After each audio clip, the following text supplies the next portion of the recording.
TSM still has the chance to take some type of shredding champion if they want to, and we're going to get to see if they do go for the Gragas or if they try and mix up that jungle match. Also really excited to see what Jensen's going to go for here, because he does have that last pick, counter pick, and going into that Vladimir, a lot of people have been struggling with these lanes, but Jensen has showed us a lot of different champions. Yeah, and his counter picks have been super high value. The Syndra has been his most played throughout the playoffs, and it's also fairly tricky to play assassin-type champions against a Tahm Kench, which has been banned by a lot of teams against TSM and played consistently by Smoothie. It's another one of those picks that has been taken away. Can't wait to see what Jensen has, because they're targeting this counter pick. Two of the most common ones are Cassiopeia and Malzahar. And you mentioned playing assassin types is hard into Tahm Kench. Well, with that Tahm Kench picked up, I would not expect Malzahar. We know that Jensen's had somewhat of a unique champion pool. He's brought out things like Vel'Koz when it was uncommon for other mid laners to do so. He's been hovering this Xerath for a very long time. As the 10 seconds tick down, they're using this time for Reaper to talk to the team and tell them, here's what we need from you, here's how we're going to play the game. He knows the team comp already, and Cassiopeia, I think, the unsurprising last pick here, as Jensen will bring it out. And he's going to go Ignite, which really speaks to his confidence about winning this lane. He wants to be able to go aggressive. He's not playing Ghost, more that kind of utility that a lot of people like to take on Cassiopeia, but going to be going Ignite. And if Bjergsen is going to take Combat Summoners, not take TP or anything like that too, the lane is going to be very explosive, and a lot can be decided by these early minutes of the game.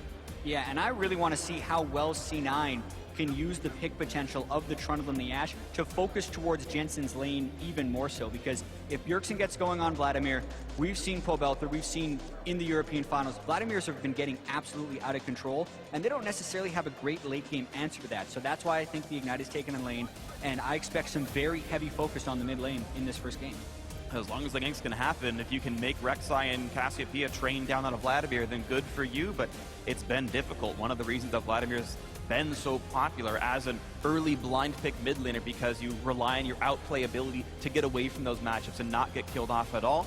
But of course, we've seen it turn around. So champ select is done. The 10 players have locked in their 10 champions, and now it's time for the first of many handshakes between these coaches as we get ready to start our best of 5, our test to determine the best team in North America, who's the #1 seed heading into Worlds. And so you in the crowd and you at home, let us know who you are behind. Hashtag TSM win, hashtag C9 win. It's time to start. Let's go into game 1. This game 1 is going to be so important for gaining momentum throughout this series, for asserting your dominance, and really for dictating the picks and bans for the rest of the series. You know, if you can shut down a Vladimir early in this game, maybe you don't need to ban it out, but a lot will depend on that. You can see the Canadians here in attendance. They don't need Twitter to let you know they are behind TSM primarily. Yeah, Wouldn't be an MA event without that. The pressure of the series is also going to be something we have to keep track of. Yesterday we saw COG and Immortals never backing down from a fight, perhaps even influenced by the crowd to go in more than we were used to. But if we look at what happened in the semifinals when TSM was playing a little bit nervous, they actually had a lower combined kills per minute than any team had in the regular season. So TSM was actually playing extremely slow in those semifinals. And I actually feel like if they do that, it would favor Cloud9 a little bit, because Cloud9 played very slow in the regular season, and TSM excelled by that controlled aggression they were able to show in the early games. So they need to get back to that, I think, now that C9 is their foe in the final. And they have had another week to practice up, to get more comfortable in this patch, and we'll see if that's going to shine through in the finals today. It's really up to their training, because Doublelift said in an interview with you, Jat, that the reason they played so slow is they were afraid. They had been upset by CLG twice in a row, and they were so worried about screwing up the game. Doublelift said after watching the games afterwards, he's like, we were up 10,000 gold that entire time. I didn't realize that at the time. I was so worried about throwing the game away. And now you're back on the finals, TSM. And for some of these guys, their first time in the finals with this squad. And they've got to make it work. And we've even talked with Bifrost. He said even though he's been able to step up to the pressure so far, that's the LCS studio that holds a couple of hundred people. This is 15,000 sold-out fans, Canadian fans, and Bifrost went to the University of Toronto. Like, this is a hometown game for him, and the pressure could not be higher. This is the most pressureful game he's played his whole career. Certainly is, and for Jensen as well, his first finals here in this kind of a stadium is ridiculous, and some players will rise to that pressure and some players will crumble. Now we'll see as it happens. Right now we have the start of the laning phase as the duo lanes back and forth. Biofrost and Doublelift, the most dominant duo lane in North American League of Legends. But Sneaky and Smoothie, no slouches in their own right.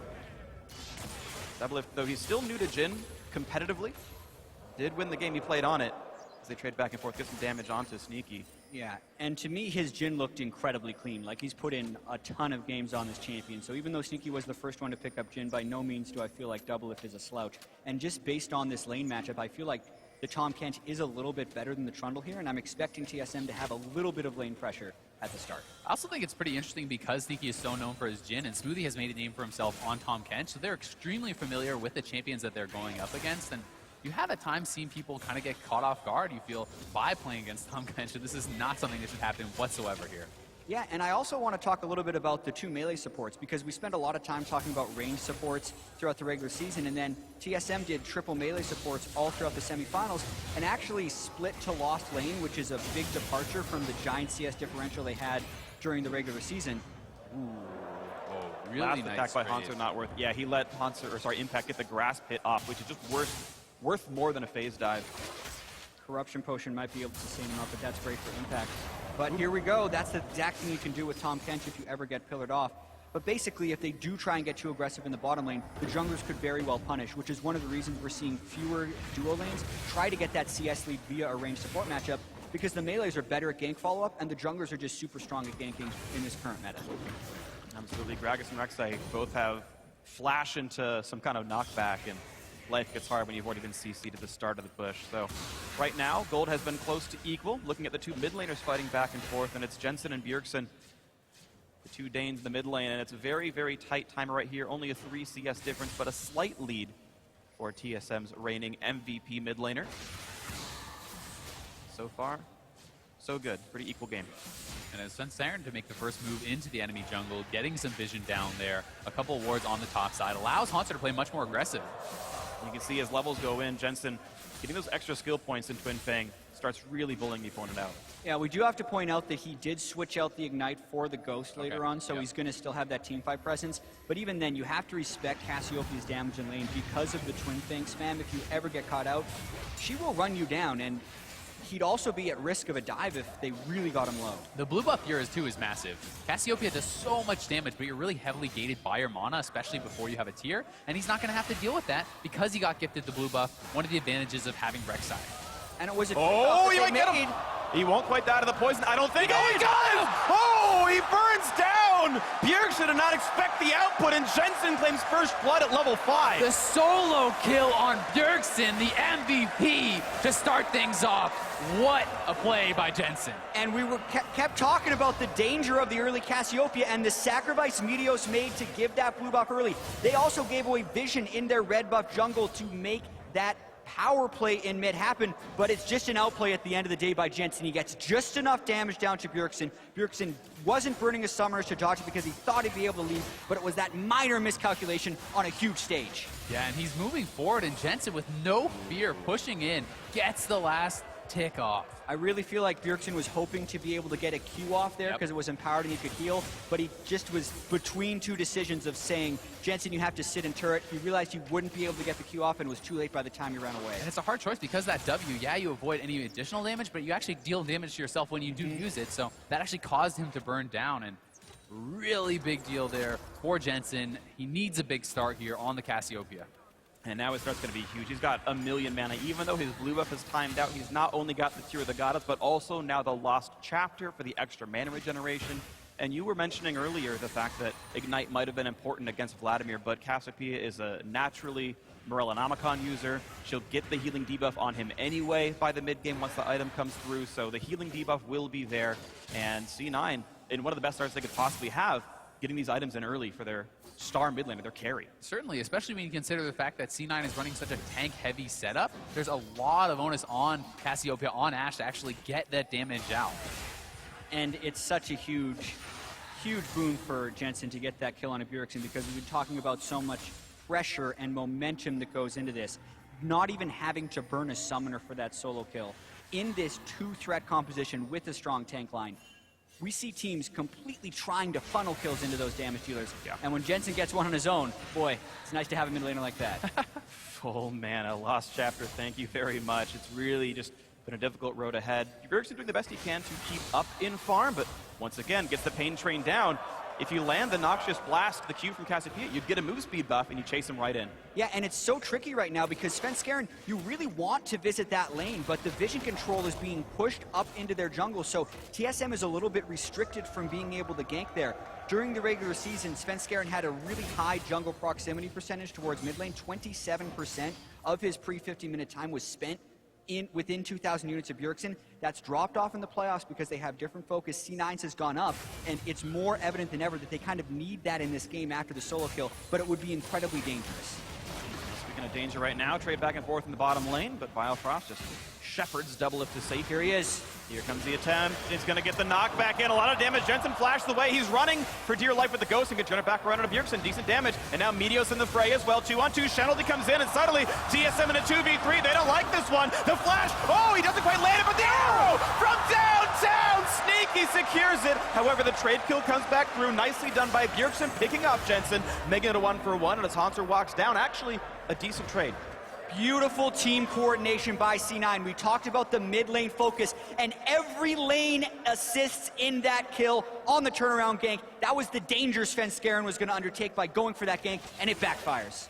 Definitely did, but it's at least a 1-for-1 trade. You know, Bjergsen's able to actually get that kill onto Jensen, so not too bad, all things considered. And here we are going to have that gank once more. Actually thought Jensen could have flashed that, but maybe he wanted to try to bait it in a little bit. And he is going to be able to trade a lot of damage out here as that Shen ulti comes in. It feels like they're springing the trap, and watch this here from Jensen. The flash is actually, I think he actually body slammed him out of his taunt flash. Yeah.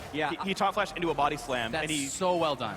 Actually watching that again, it does appear to be just the smallest bits of nerves for C9, like not flashing the ultimate from Svenskeren either speaks to some overconfidence or some nerves, and that could have been avoided from the death for Jensen on a couple of different areas there. And like you said, it was a 1-for-1, so despite C9 using all those ultimates and pitching in so much, being able to trade the kill is actually pretty huge for TSM. And the recipient of the kill, I think, more important as well. Both these teams, actually, I guess Haunter is a threat in himself, but Vladimir got a kill, but the tank Shen did on the other side here. So only a split two ways assist for Jensen means Bjergsen gained more on a comparative level. And mid lane back to dead even now, and you can see just by the way these guys are positioning themselves in lane, Bjergsen was getting a lot more confidence because of this. He's picking up a lot of MR. He's very close to his Spirit Visage now, which is going to be massive for him.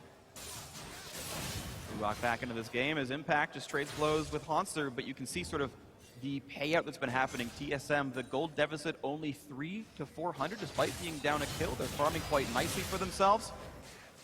These two tanks battling back and forth. They don't quite have the damage to kill each other off as they attempt to sustain through each other's damage output. Svenskeren hoping to upset the balance here. Shen wouldn't like that, but it's going to go for it anyway. Doesn't quite land the stun. A good taunt to get out of parallel convergence. And TSM converged on him. Impact has been trading heavily with Haunter, but he's never blowing his flash. He's respecting the chance of the gank, even though he could cut out more of an edge for himself in lane. It's not about the 1v1, it's about playing to the jungler, respecting your opponents. And speaking of the junglers, Svenskeren really trying to get pressure into Meteos' jungle, and Meteos going with a really odd build. He actually completed his Yoram's Fist first. I've almost never seen that in pro play here, and then the Cinderhulk component. I think it's actually just about stacking up the passive for additional HP with the Bomby Cinder. You want to be super tanky, Strength of Ages as well, and trading happening in the top lane. Better damage coming through. Impact getting the better of it so far as Haunter puts in the slow, runs away, and says, yeah, all right, Time Water hits you. I'm going to back out of this one.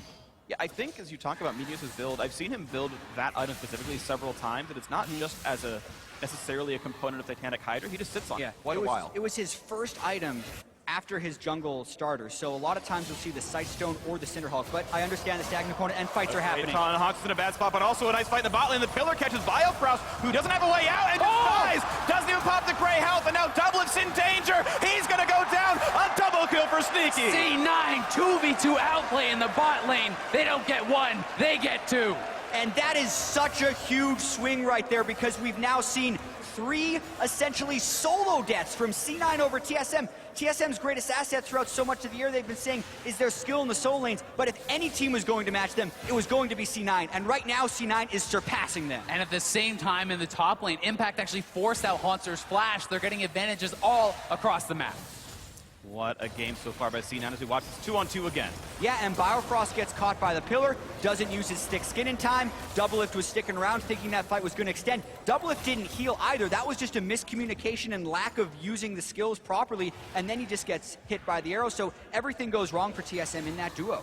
One thing you actually really have to be worried about as well on Tahm Kench, when you use your W defensively, you essentially have no power in that actual all-in. So if you eat someone out, your AD carry, they can all-in on the Tahm Kench, and he can't really fight back whatsoever against that Trundle.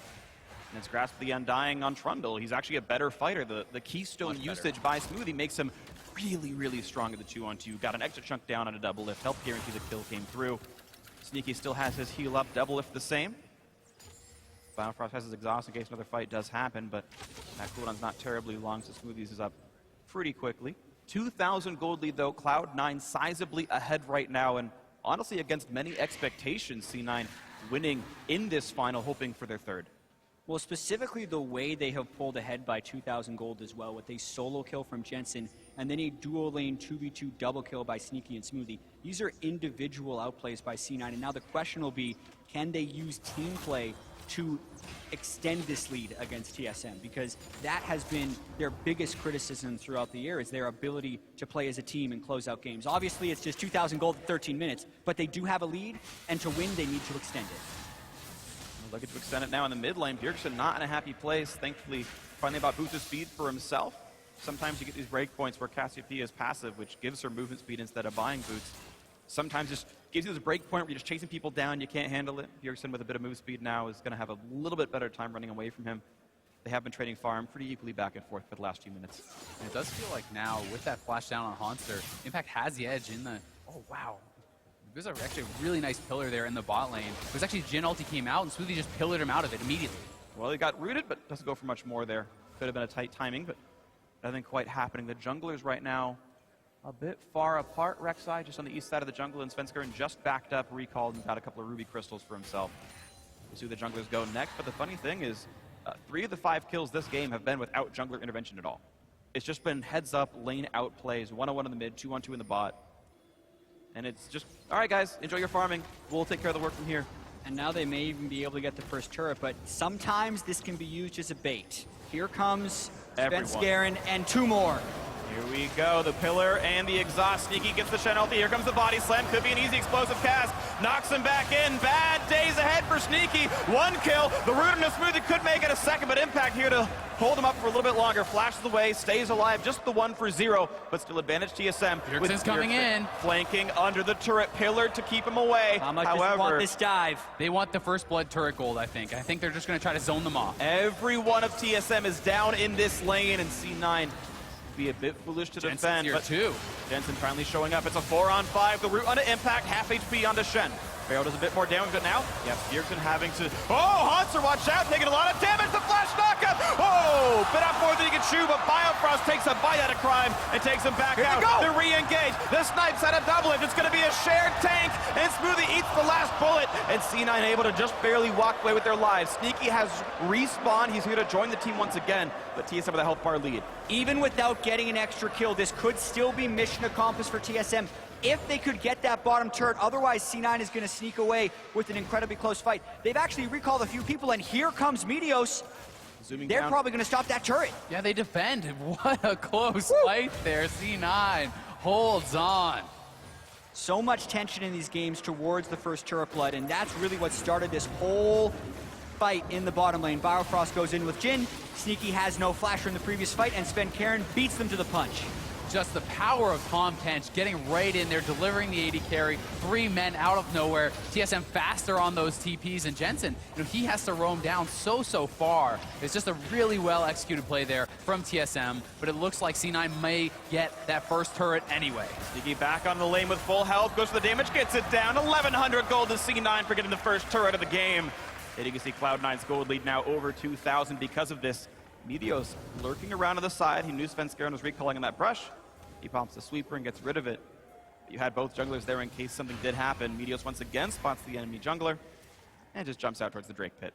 Yeah, and now it's really a struggle for TSM to keep vision of their own jungle since they have lost that dual lane, giving up the double kill. They sent all 5 people bottom lane, did get a kill back, but could not get the turret. Now the Drake is up. Haunter cannot join, but Impact could. So TSM would have to be very scared about trying to stop this. This is risky. They're waiting for the barrel. Explosive cast, nicely played on both sides. Svenskeren hoped for the smite steal or the explosive steal, and C9 just waited out the timer. That Q has to blow up on its own after a few seconds. They played it right, and a Mountain Drake to C9. If they can keep pressure, it's one of the best offensive Drakes in the game. But if C9 starts getting behind, it doesn't do anything for them.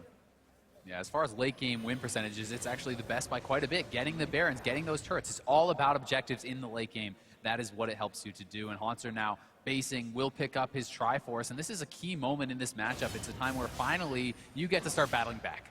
And it's necessary that he's able to do so, because when you pick Shen a lot of times, you're put into a defensive matchup, and you're usually just trying to absorb pressure so you get that global pressure. But in this matchup, because Impact has been playing so well, he's been able to bully Haunter, and that sets up situations like we just saw where Cloud9 can get relatively uncontested Drakes. So they're kind of having their cake with the global pressure and then eating it too with the lane pressure. They're getting everything. Haunter has to take that Trinity Force to turn something around. And one of the things you have to be wary of as the Shen now, with that Trinity Force completed, so much attack speed, you have the on-hit, you crush through turrets actually very quickly. So if you're constantly TPing away, joining other lanes, you can just be leading objectives very, very quickly as the Shen. And that's going to be maybe one of the goals here for TSM, is to play a little bit more around Haunter and use him. Go to the source of the global. It's the old adage when you're playing against a Shen or a Twisted Fate. Just go to them. They can't exactly leave easily. You knock down the structures that they do. And maybe TSM puts a bit more pressure topside. But right now, we've got some mid-game rotation. Sneaky shoves out bot, joins the mid lane. Same thing coming out here for Smoothie. And Svenskeren kind of stuck up with the pillar, the trophy that C9 are hoping to earn for themselves. Gets eaten, goes away.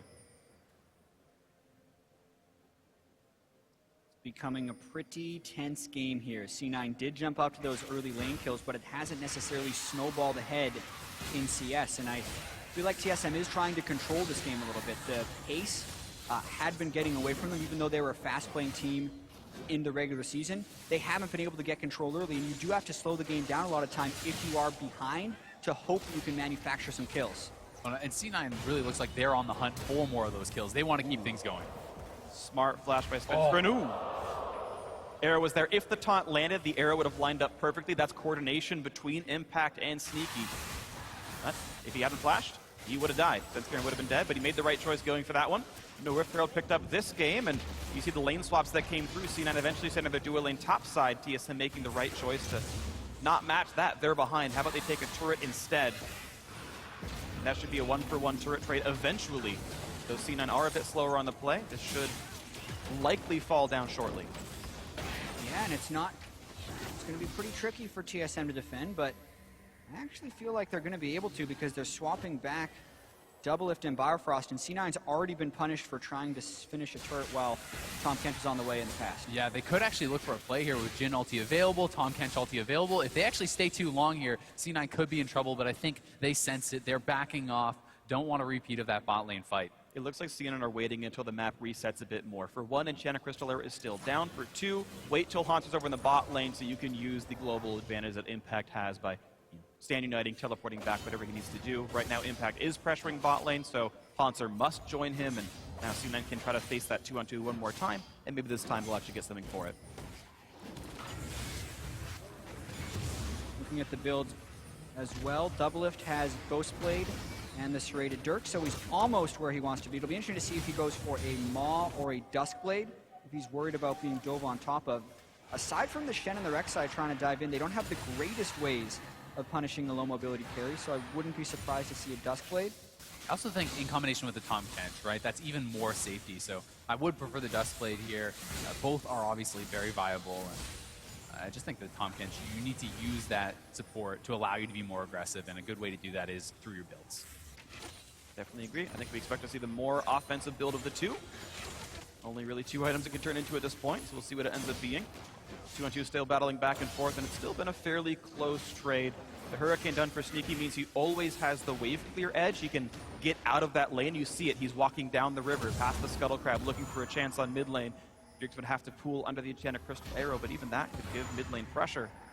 And then Sneaky will walk right back up when the wave rejoins. Yeah, but even looking at the gold, this game has slowed down and it's benefited TSM. 10 minutes ago, this was a 2,000 gold lead for C9, and over the last 10 minutes, which are oftentimes the mid-games where teams can run away with games, TSM is closing it to be an even closer game. However, they have been losing tempo while doing this. C9 just needs to make sure they can keep following those turrets to extend their lead. And the Dragons, right? The next one is going to be an Infernal. If C9 can continue to pick up those objectives, they're fine with this game going slowly. An Infernal would be a huge one for them. You see both AD carries kind of going to have to consider their recall timing soon enough. They're both sitting on over 1,000 gold and will need to cash in on their next major item by the time this happens. Sneaky has more than enough for Essence Reaver, and Doublelift has more than enough for a BF Sword at this point to push their build forward when that Drake does spawn. Yeah, and I also want to talk about Cloud9 just a little bit as a team, because a lot of people were criticizing their macro play throughout the regular season, which they have shown some weaknesses in. But whenever the game is actually very slow and drawn out, can be when C9 is at their best. With the weakness in the macro game, if they have a long time to set up plays and make decisions, it's actually good for them. It's when the macro decisions accelerate and they have to make the decisions instantaneously is when they struggle. So the pace of this game is actually strong for C9 throughout the split. And they've talked a lot about how they're improving on that throughout the split because of Reaper coming in, turning them from essentially this solo queue squad, as they like to say, into a more coordinated team that has made it all the way to the finals. But meanwhile, you have TSM, who just have been so good at this skill set. You had Bjergsen talk about in his MVP interview how much he respects Doublelift for having those really sharp, impulsive calls that are aggressive, that are on point, and said it helped him learn to be a better shot caller because of how Doublelift approaches the game.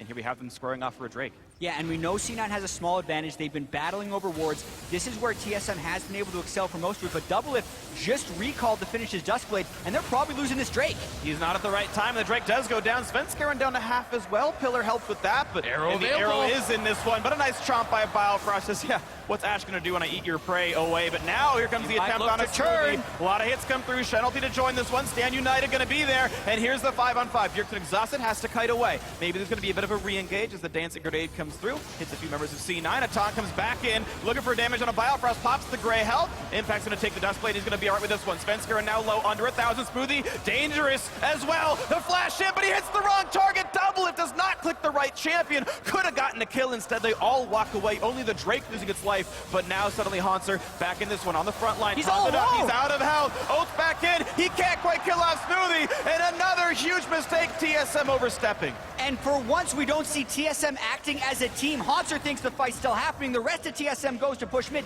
They get the turret, but they lose on the hero TP play. coming back in from Impact. They want to chase. And he's got flash. Bjergsen's got a flash away to stay alive, and he's going to get out. But he almost overcommitted himself to knock down that mid turret. They did get the objective, but C9 got a kill and a Drake. And now it's what can C9 get on the back end of this play? Can they push down mid? Can they get anything back? Because it's TSM with low health bars, and C9 is back out on the field. One of the biggest criticisms for C9 was their really poor Dragon control rate. Well, that's actually been able to change this game thanks to their solo lane superiority. And as long as they can continue to control these Drakes and have somewhat favorable fights, they're in a pretty good position with the strength that Jensen and Sneaky are starting to accumulate. Definitely are getting pretty big. 2 kills on each of them. So 80% of C9's kills are on their 2 carries. That is a good sign for the team as they grow on. Infernal Drake, the best Drake to have if you have a gold lead, generally speaking. If you're ahead by much, it really cements your stat advantage. C9 in a good spot. Titanic Hydra already completed here on Meteos as well, and at level 13, that's a really big power spike with the Titanic Hydra. You actually have a lot of backline threat on someone like Jhin. It kind of peters out towards the end of the game, but at this point, if he gets on top of the Jhin, he can solo kill him. And I think that's one of the big things here. It's all about hitting that break point where they can kill the Jhin by getting the tunnel in. Specifically a level 13 Rek'Sai, like this is a point in the game where it's actually a joke. I think Rek'Sai just crushes the Jhin in a 1v1 with that Titanic Hydra. But later in the game, they're still going to be able to push that break point deeper by adding the Shen into the mix as well. Then it all becomes about whether or not Tom Kent can devour at the right time, and there's going to be a ton of mechanics in these team fights to decide this game because we're still only 1,000 gold different 26 minutes in. A tight game could definitely be decided by one good team fight. We've seen it back and forth. If you watched the finals over in Europe, Splice were winning fights with a 10,000 gold deficit. Sure, they still lost the game, but this chance happened. CLG known for their comeback wins as well.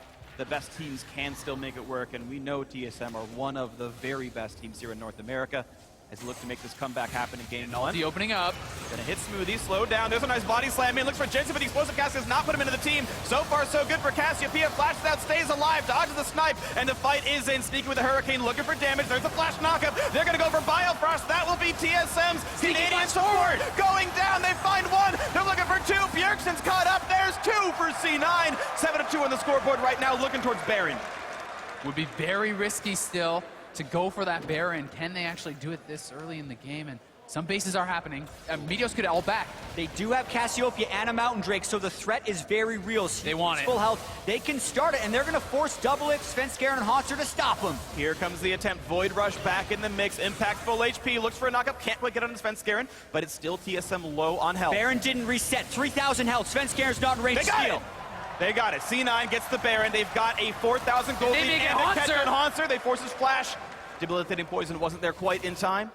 Massive swing there for C9 as they pick up the Baron. All those kills. This is absolutely huge for him. And it was Jensen. They wanted it. TSM picked this fight. They thought they could take down the Cassiopeia, but they were just short. Yeah, they tried to dump everything onto him here. They start up, they don't hit him with the Jhin. Doublelift didn't quite have the right angle, and that's key. Not to mention the pillar and the wall blocking the knockback from the ultimate. Then the Shen comes in, Doublelift misses another skill shot on him, and that allows him to maintain damage throughout this fight, and it also allows the rest of C9 to pile in. And his positioning was so good over the wall, and then Sneaky, he sees the opportunity, flashing forward to pick up kills. And I'm pretty sure Smoothie just made the sickest play I've seen all day. I think he intentionally pillared to stop Jensen from flying into his own team. I think that was an intentional timing to knock back his own Cassiopeia through the explosive cast. Super sick by Smoothie. Happened either way, intentional or not. Kept his mid laner alive to make them win the fight, to make them get the Baron. Mid lane outers down as well. 4,500 gold lead for C9. And now it's about how quickly they can act. They will have teleport up as well as ultimate on impact very shortly. They have Baron and powered minions,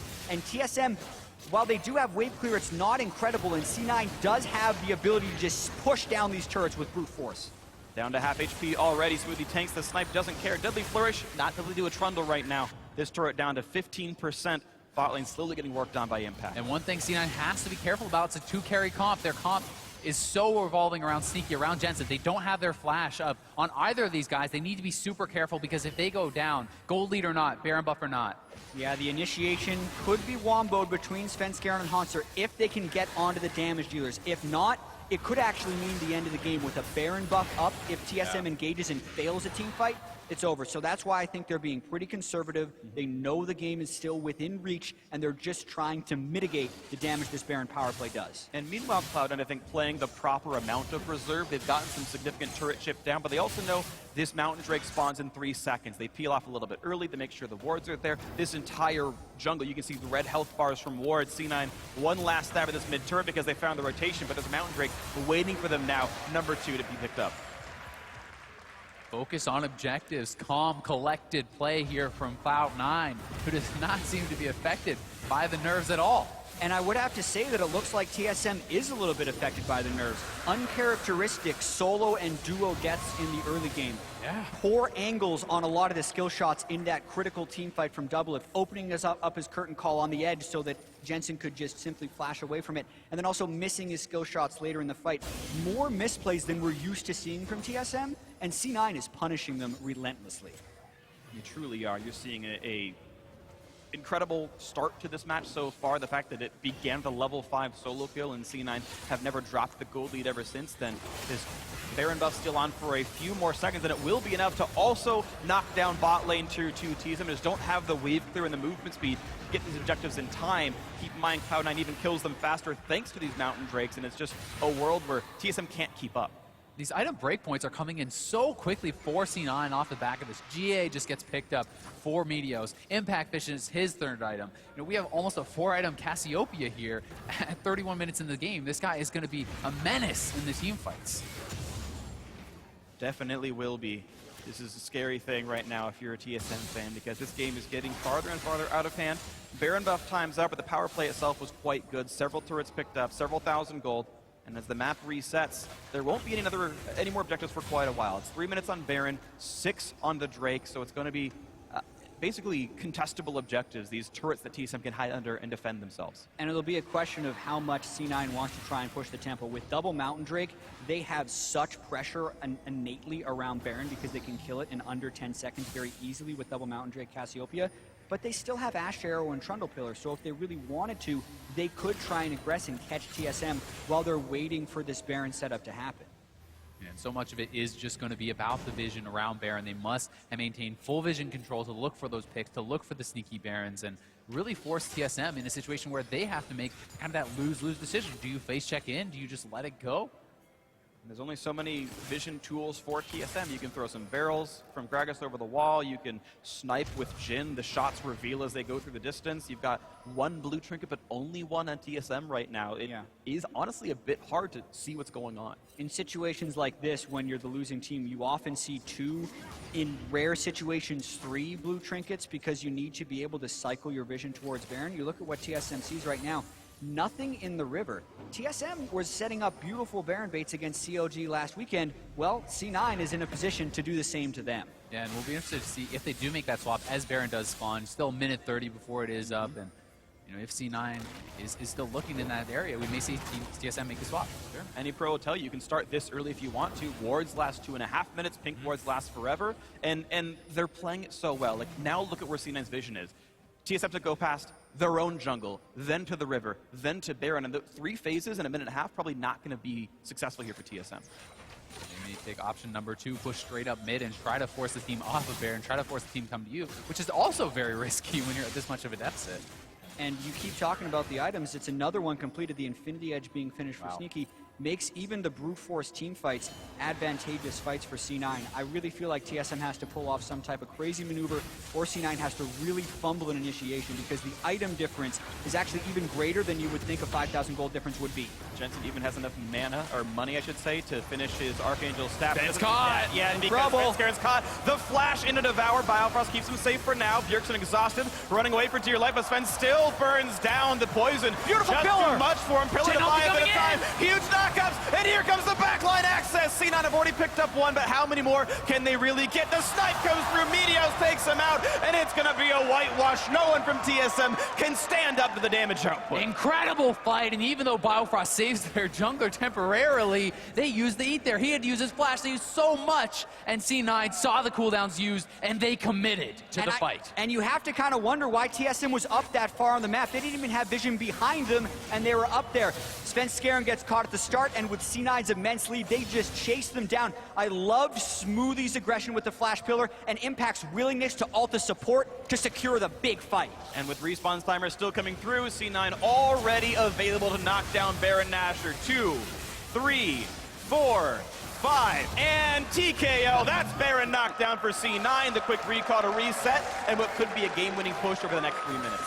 Massive lead now for C9. The rich get richer. Yeah, last Whisper now on Sneaky. That was really the last thing he needed, and we'll watch this fight once again as Sven. He's trying to counter jungle. He's way too far up there, and look at Biofrost. He has to flash forward to save his jungler, who ends up bleeding out. And at this point, they have no other means of retreat because they've already used their flash and Tahm Kench. What a pillar. The pillar perfectly sections off 3 people from TSM. Meteos flashes in. Impact actually is only there to taunt Bjergsen, but that's all they needed. And look at Bjergsen on the back end of this fight. He actually gets a lot of people pretty low, has significant AoE damage there, but there's just nothing left from his team. They already had used everything, and C9 now pushing forward, looking to crack inhibitors.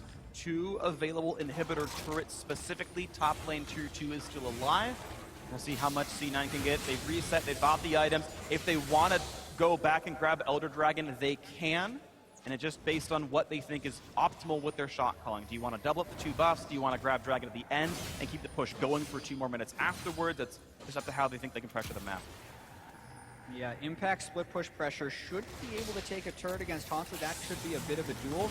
And actually, TSM's going for the fight right now. Teleport behind They C9. need to block for Sneaky. Okay, takes 1 shot, gets the shield. That'll probably time out without doing much more. Svenskern on the side. Haunter there as well. Looks for Jensen. He's got onto the back line, and it's going to be the attempt to peel. Here comes Bjergsen in as well. Svenskern gets out. They picked off one of the carries. Now it's just up to Jensen, and he's got Bjergsen on top of him. He's trying to take him out to save this fight. A quick Zonya's pop, then double it. Picks off Smoothie. It's 2 already for TSM, but Bjergsen running down. He will bleed out, and that's not a good thing for TSM. Haunter's next Impact is there with a killing spree because they kept Jensen alive. The knockup here, and it's going to be another kill picked up, and now it's Doublelift alone, running back into his base. He gets some support back from Svenskeren, but it's still enough damage. They finally do take out Jensen. Then overall, it's a 3-for-2 slight lead. Wants it. It's there, the battle on top of the inhibitor. 2 tanks facing the tank and the AD carry. And take it back, 3 kills on each side here. An equivalent trade with a giant gold deficit and against a Baron buff. That's pretty good for TSM. With no last whisper, Doublelift hardly scratches the super tanks on C9, but he does do damage to the other guys. And in this fight, TSM jumped the gun very quickly, didn't let C9 set up the split push, and saves themselves in this game by going for this fight. Yeah, and Sneaky getting caught out here. Did not have his summoners. The collapse comes in from all sides. Svenskeren on the left, Haunter from the top. TSM piles in as they see that they can take down the AD carry. And it's so key that TSM got access to the squishies here. Being able to kill Sneaky eliminates one of the threats. And even though Jensen was kept safe and was the main damage dealer in this fight, it was 1 threat instead of 2, and you can see the massive difference that makes. Doublelift had a lot of time as well as the rest of TSM to kind of wear down this team that was sitting on about a 10,000 gold advantage before this fight. A little bit of over-aggression from C9 down the stretch makes it an even fight, and now C9 is going to go around Elder Drake. And looking for it right now. 8-kill lead, the gold still up 9K for Cloud9. You saw a lot of damage come out of those players, but Doublelift putting up 6,700 meant he was absolutely there to put in the punishment. With this dragon up, we'll see if C9 can grab it. He still doesn't have flash, but it's almost up, and that will be critical for the next fight. Biofrost gets tagged! And no one can save the Tom Kench. He's going to take a lot of damage. Pillar in the back line. Meteos knocked around. Impact in the front as well. But here comes Hanser looking for Sneaky on the right-hand side as Biofrost gets whittled down as well. Hanser pops the ulti, gets back, stays alive, jumps forward, running out of HP, and suddenly will get taken out. Jensen gets the poison onto him. This time, finally, they do pick off Bjergsen, and that is the mid laner gone. A 2-for-0. C9 with complete map control now as Biofrost looks to snipe one in the back, and he pops the Guardian Angel off of Meteos. 4th shot a little too early. I'm not sure if it would have killed him, but it would have been close. Either way, Meteos able to walk away with his life. And C9 moving straight to the top side. They want to get more pressure on this base.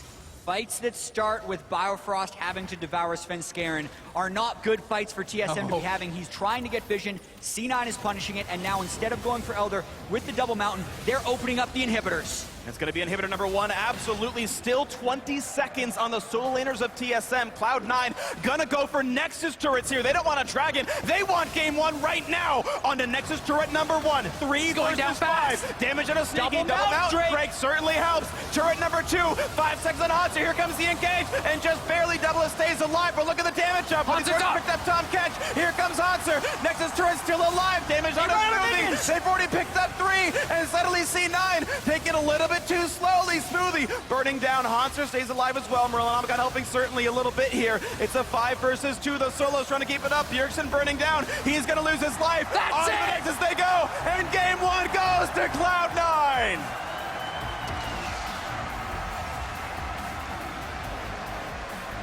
What a start to the series for Cloud9. They start out the game with the solo kill from Jensen, and then they have the team play to consistently catch TSM out and get 19 kills in what was a relatively slow game, but that doesn't matter. C9 1-0. And team play, that's what I want to talk about here. Look at the score lines across the board. Everyone getting involved. No deaths on Impact or Meteos, the tag team front line for Cloud9.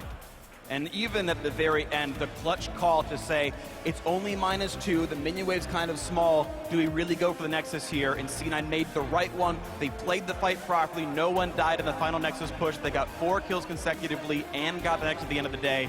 And they had a nice tempting Drake to fall back to that they said, no, this is the fight we can win the game on. And they were right. And we saw pretty mixed predictions on the analyst desk there. 3-1, 3-2, and then a 3-2 the other way.